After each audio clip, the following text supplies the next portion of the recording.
Hey guys, welcome into the Dynasty Nerds YouTube show here. And today I have a super special guest. I have Mike, the fantasy hitman, right here with us today. Mike, how are you doing? I am doing fantastic, sir. Played some pickleball. Ooh. Got the sweat going. Got the competition. Got to beat up on Jason a little bit, and then cleaned up. So I'll run through this, and then I'll nap the rest of the day away. You know what? Naps super underrated. Very underrated as an old man. For sure. I have a 6-year-old and a 4-year-old. They never want a nap. I always want a nap. How do they not see the beauty of a nap? Like, I take a nap, I feel much better when I wake up. Like, you're a grouch right now. Take a nap. Like, no, I don't want. You'll feel better. I promise that you're going to feel better if you just take a nap. Yep, I get it. I remember as a kid, for some reason I hated them. Now as an adult, I'm like, I missed out. This was a beautiful point of my childhood that I just missed out on.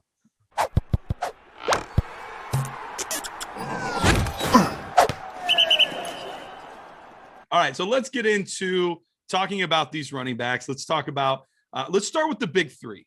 Okay. First of all, do we agree that there's a big three? Yes. Najee Harris, Javonte Yes. Williams, Travis Etienne. Yes, that is correct. Okay, so if you had to rank these, now it's so tough to do before the NFL draft. Yeah, we know that the landing spots will alter some things, but if you had to do it beforehand, what would the order be for you? My order is Najee Harris by a lot. Okay. So like it's S tier. His own tier almost. Yeah, Najee Harris. Then I would go Javonte and then Travis Etienne. Okay. What do you see in Najee Harris's game that you say, you know what, this guy, even though there's a big three, it's really a big one, and then like the other two? Because it's like if Derrick Henry had like actual lateral agility, sure, had a little bit more burst, because it takes Henry's fast, but it takes the locomotive a little bit to get going. If you get him in the backfield, you usually stop him. Right. So a bit more burst. So you have that because and that's the comp. One, because Alabama, and I'm being lazy. But two, he's humongous. He's a Najee big Harris is an absolute monster of a man. And then on top of those things, the dude has hands, and not just like, because Derrick Henry could almost all. I will clarify that. I've seen some football running backs who cannot catch a ball. Most running backs, if they're just leaking out and it's a screen, they can catch the ball because they're professional athletes. But Najee can go out there and run a route, alter his body to high point the ball. Like, he has Etienne's a better pass catcher overall, but when you factor in all the things about the size and the speed, and one defender versus Najee Harris, it's done. You better get lucky, and Najee Harris trips on a rock or something, because it wasn't what you did as a defender. So that's why he stands alone to me, because he has true three down, a true 3-down skill set, and on top of that, he has the size that defenders will be afraid to hit him, not the other way around. Sure. And I'm totally with you on the pass catching ability. Actually, when I went through and I graded out all of these players, and, we kind of were joking beforehand, watching tape ad nauseum of all of these guys. Right. He actually graded out as my second best receiving back in the entire class.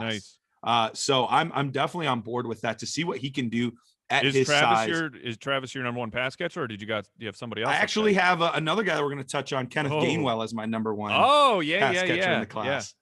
So, I like what Etienne does in class, and we can transition to him real quick. I do like what Travis Etienne has done, and I have a lot of respect for him, because I'm also one of those guys that is super nerdy and like gets into the Devy stuff as well. And so all right. I remember like Travis Etienne coming up, and after, it was either right before or right after his sophomore campaign, there was a quote that he said, basically like, more or less, he was afraid to catch the football, which was like, Oh no, he's not a big dude. Like, he's got to be able to catch the football. And then when you see the work that he put in as a junior, and then ultimately his senior year, where he really blossomed as a pass catcher, you can tell that he put a lot of time, a lot of effort into his hands, his catching ability, even some of the things he was doing with his routes. So a lot of respect for him. But as of right now, you have Javonte Williams as your RB2. What kind of gives him the little bit of a nod over top of a Travis Etienne? Man, so I am like when I'm looking at these rookies, I am not in Devy land. We got the fantasy footballers. We are NFL. We are redraft, Yeah. dynasty focus. So I don't get introduced to these rookies until everything has happened. So I'm not saying that it's a good thing or a bad thing, but Yeah. It's just a different process. I don't ride the wave of the emotional roller coaster that is the season, where player has a good game, move them up the board, has 2 bad games, move them down. I just see the end result. Right. And so I'm going in, I'm looking at Javonte, and I am a production profile first. Okay. That's the thing I care about the most. So I go and I look and I'm like, okay, let's see. And and his dominator on a per game basis, it's solid. It's we have him at showing a 30% dominator, which that's great. That is truly an excellent thing. And he crushes in the receiving part of the game as well, where production profile, his rushing share, his rushing market share in yards, it's a little bit low, but I mean you're dealing with another pro on the team, so you got to factor that in with Carter. Like Carter, they're both going to be drafted. I'm projecting probably day 2 picks for both of those guys. Yep. But then just watching him, I'm like, holy crap! I'm watching Kareem Hunt on the field because like I said, production profile, and then I'm not like an elite tape grinder like the nerds. I'm not. I don't know that we're elite, but we're tryhards. That's for sure. Okay, I'm not a tryhard like you guys. I don't pretend like I know what I'm talking about. But I look for the 3 things. The 3 things that I look for, fluidity as a pass catcher. That's really important to me. And then I'm looking at can one person tackle you?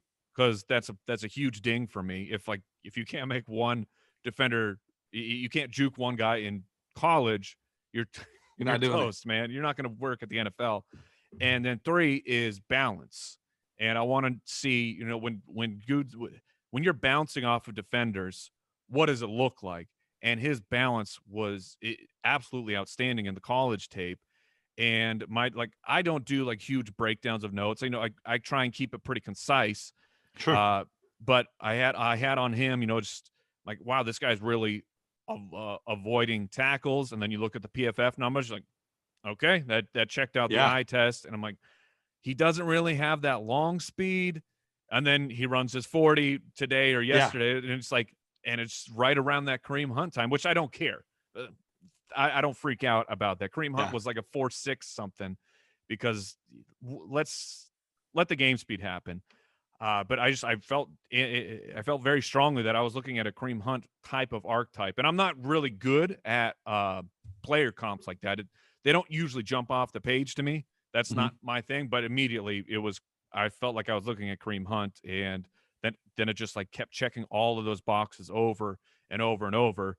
So he also has the 3-down skill set. I'm where I have my concerns about ETM when it comes to the actually rushing the being ball. A grinder. Yes, the grind, exactly, the grind of the NFL season.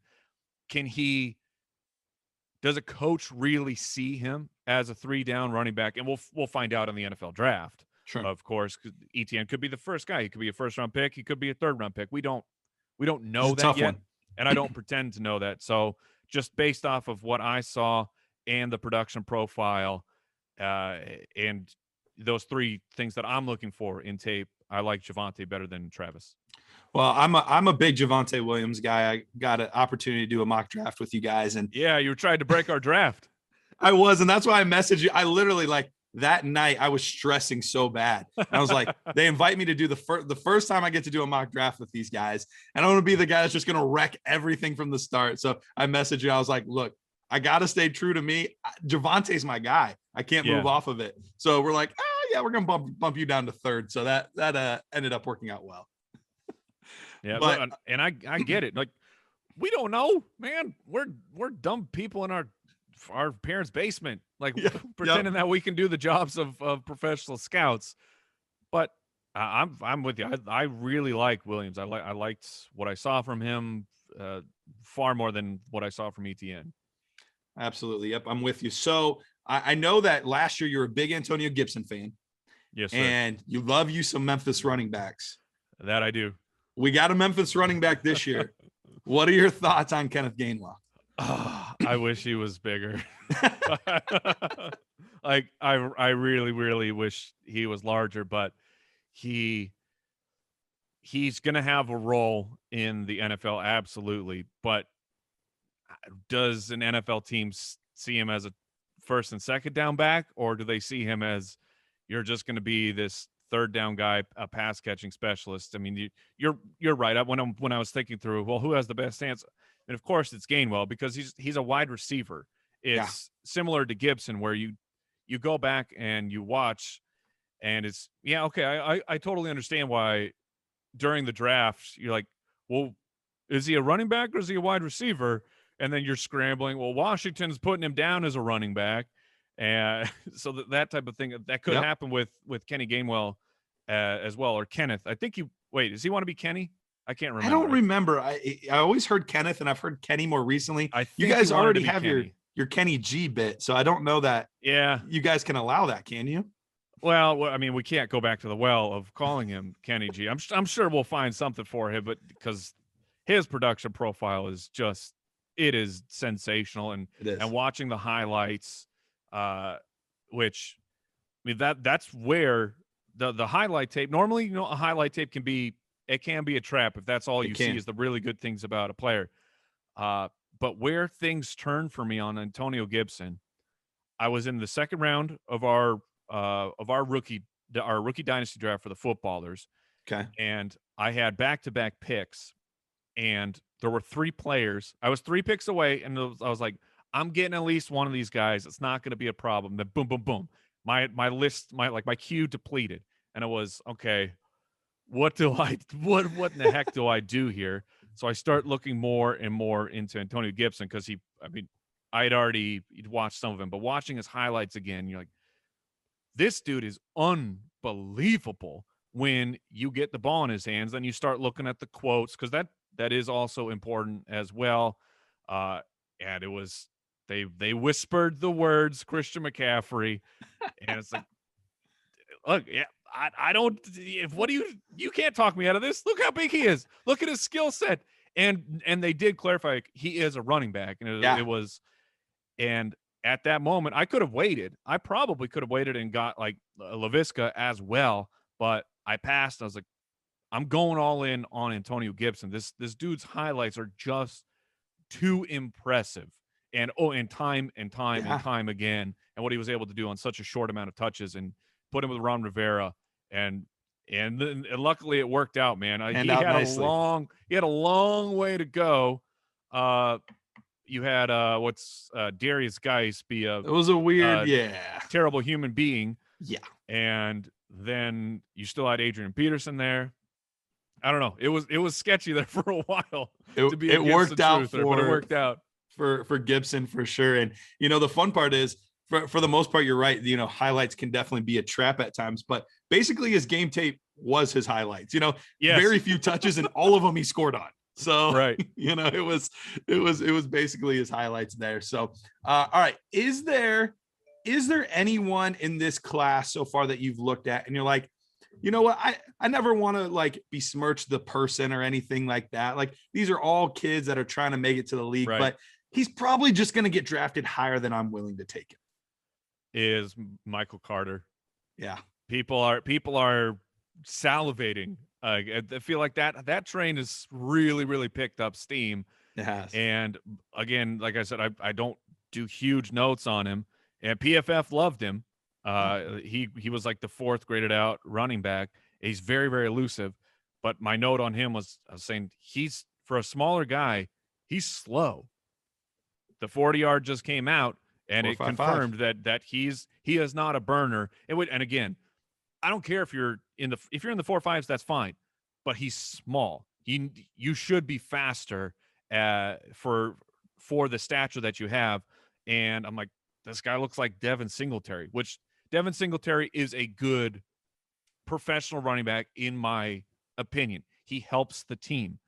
But does that mean that Devin Singletary is ever going to be fantasy relevant? So I look at these running backs as, I think he'll be a good pro. I think he will help an NFL team, but I don't think we're going to see a situation unless a lot of a lot of things just happen to go right in his direction. And I'm talking specific, like people get hurt in front of him, that I don't think Carter's going to be a thing for fantasy. And I don't see what the Michael Carter truthers are seeing, that they believe, he's going to be able to take that leap and take over a depth chart. Yeah, I'm with you. I've Oh, you are not on Carter. I'm not a big Carter guy. I think he's fine. I think he's a good player. When you're talking about quickness, elusiveness, like he's got some of those things. He's got good hands. But best case scenario, I think, is he's a James White type of player where, he can be used a lot in the PPR aspect. But those guys are really, really hard to project on what team they're going to go to. And right. Is it going to be an offense that utilizes that a lot? And more importantly, a quarterback that does that a lot. We've seen the older guys, the Bradys, the Rivers, the Brees, be much more willing to check it down to the running back than some of these other, younger quarterbacks, more athletic quarterbacks. And if I'm an NFL team and I'm looking at Carter and I'm looking at Kenny Gainwell, I mean, if I'm projecting the same role for these guys, I'm going Gainwell 10 out of 10 times. Absolutely. I'm 100% with you. 100% with you there. All right. So who is your guy that's maybe a little bit under the radar right now? A guy that isn't getting as much buzz, but you're like, you know what? I liked Antonio Gibson last year. I'm a genius, obviously. So got one. Who's that guy for you so far? And I will say I could stand corrected. I haven't seen a real, draft Twitter hype for this running back. I've seen a couple people starting to pick up on him. His production profile is actually pretty poor. There's a lot of red involved. So this is honest. This is more of a tape thing where I just liked the player. But Khalil Herbert out of Virginia Tech, I found him to be incredibly impressive for what he did.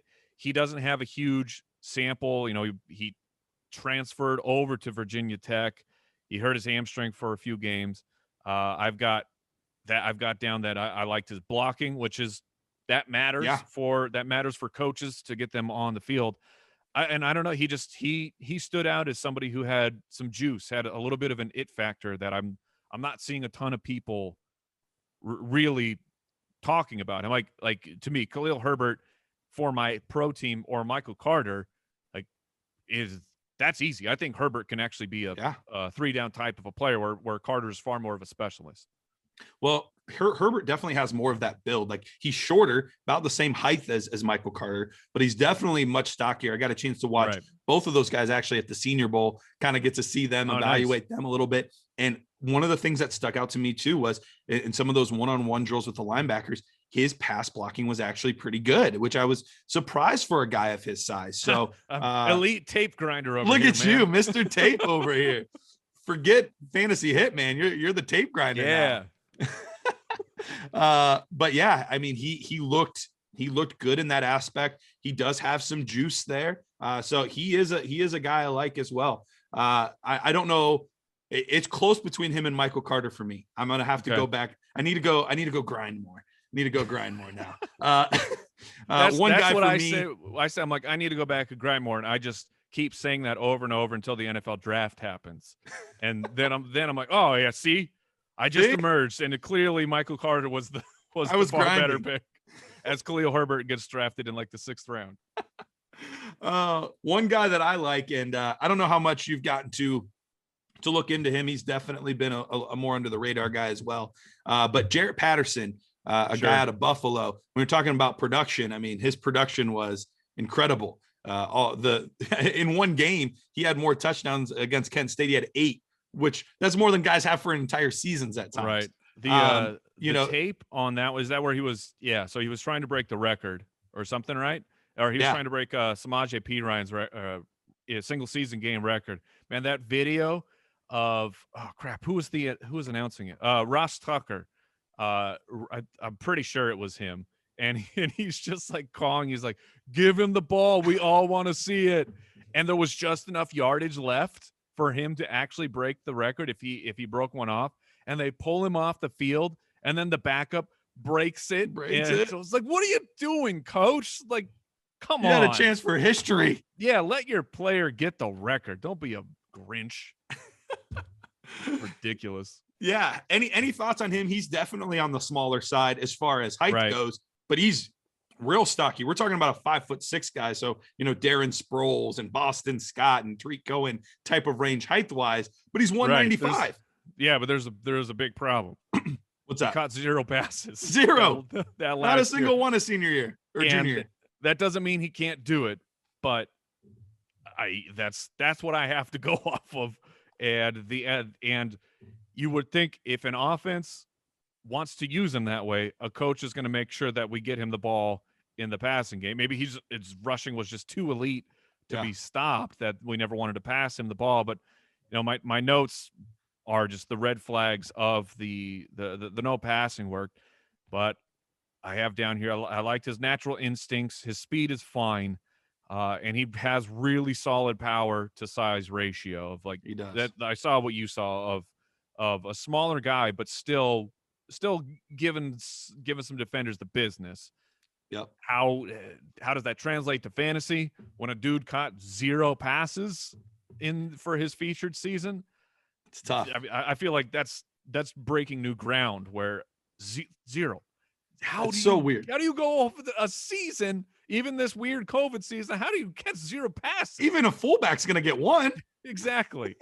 It's definitely weird. I had to go back to his junior year just to watch some games where he caught passes. And it still wasn't a ton. It was like 13 his junior year. So it still wasn't a ton. But I had to go back. I'm like, does he physically have hands? I don't know. I have to make sure.